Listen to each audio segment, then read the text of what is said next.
வாசேடா என்ன பண்ணிட்டு இருக்க? ஒரு ஆர்டிகல் எழுதிட்டு இருக்கேன். ஷிபி, ஒரு முக்கியமான விஷயம் உன்கிட்ட சொல்லணும். நீ கண்டிப்பா நோ சொல்ல மாட்டேன்னு நான் தீபனுக்கு வாக்கு கொடுத்துட்டேன். என்ன விஷயம்? கமிங் ஃப்ரைடே தீபன் அங்கே 7 பெண்களுக்கு பொன்னியம்மன் கோவில்ல கல்யாணம் பண்ணி வைக்கிறதா இருக்கான். அதுக்கு நீ கண்டிப்பா வரணும். இல்ல சேரா, அதுக்கு எனக்கு நிறைய பிரஸ் மீட் இருக்கு. நான் வரது கொஞ்சம் கஷ்டம் தான். எந்த பிரஸ் மீட் இருந்தாலும் ஒதுக்கி வச்சு கோவில்ல வந்து ஃபங்க்ஷன்ல கலந்துக்க. சேரா, உனக்கே நல்லா தெரியும் நான் என்ன மனநிலைமையில இருக்கேன்னு. அப்படி இருக்கும்போது எப்படி என்னால இந்த மாதிரி ஃபங்க்ஷனுக்குலாம் வர முடியும்? ப்ளீஸ் என்ன வற்புறுத்தாத. ஐயோ, சக்தி வரலனா நம்ம போட்ட பிளான் எல்லாம் சொதப்பிடுமே. ஒருவேளை வேலுவோட பகவதி அம்மன் கோவிலுக்கு போக பிளான் பண்ணிருக்காளோ? சக்தி, நான் சொல்லி காட்டுறேன்னு நினைக்காத. உனக்கு பிரச்சனை வந்தப்போ உனக்கு யாரும் உதவி பண்ணல, தீபன் மட்டும் தான் வந்தான். அதை நன்றியை நம்ம என்னைக்குமே மறக்க கூடாது சக்தி. அவன் ஒரு ஃபங்க்ஷன் அதுக்கு இன்வைட் பண்ணிருக்கான். நீ வந்து அவன் ரொம்ப சந்தோஷப்படுவான். 5-7 பொண்ணுங்களுக்கு கல்யாணம் பண்ணி வைக்கிறதுக்கு நான் என்ன விஐபியா? என்ன எதுக்கு அவர் எதிர்பார்க்கறாரு?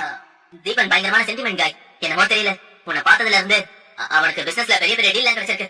அதனாலதான் உனக்கு ஒரு பிரச்சனை சொன்னதுமே எந்த ஒரு எதிர்பார்ப்பும் இல்லாம பணம் கொடுத்து ஹெல்ப் பண்ணான். யாரா இருந்தாலும் இவ்வளவு பெரிய அமௌண்ட் கொடுத்து ஹெல்ப் பண்ண மாட்டாங்க. கூட பிறந்தவங்களே ஹெல்ப் பண்ண யோசிக்கிற இந்த காலத்துல தீபன் உனக்கு ஹெல்ப் பண்றானா அவன் மேல எந்த அளவுக்கு அன்பு வச்சிருக்கான்றதை நீ புரிஞ்சுக்க. ப்ளீஸ் சக்தி, நீ எனக்காக வர வேண்டாம். தீபன் செஞ்ச உதவிய மனசுல வச்சாவது நீ வா. சக்தி, அத்தான் எங்க கூப்பிட்டு இருக்காரு? வர வெள்ளிக்கிழமை தீபன் 5-7 பொண்ணுங்களுக்கு இலவசமா கல்யாணம் பண்ணி வைக்கிறான். அந்த ஃபங்க்ஷனுக்கு தான் சேர என்ன கூப்பிடுறான். ஏன் தான் அவர் கல்யாணம் பண்ணி வைக்கிறதுக்கு சக்தி எதுக்கு கூப்பிடணும்? நீங்க மட்டும் போன பார்த்தாதா? இங்க பாரு, நான் சக்தியிட பேசிட்டேன். உங்களுக்கு எதுவும் கேட்கல. வாய் முடிட்டீங்க இருக்கப்போ. சக்திக்கு தான் வர விருப்பம் இல்லைன்னு சொல்றான்ல, அப்புறம் எதுக்கு அவளை வற்புறுத்துறீங்க? சக்தி வரலனா அங்க என்ன கல்யாணம் நின்றுமா என்ன?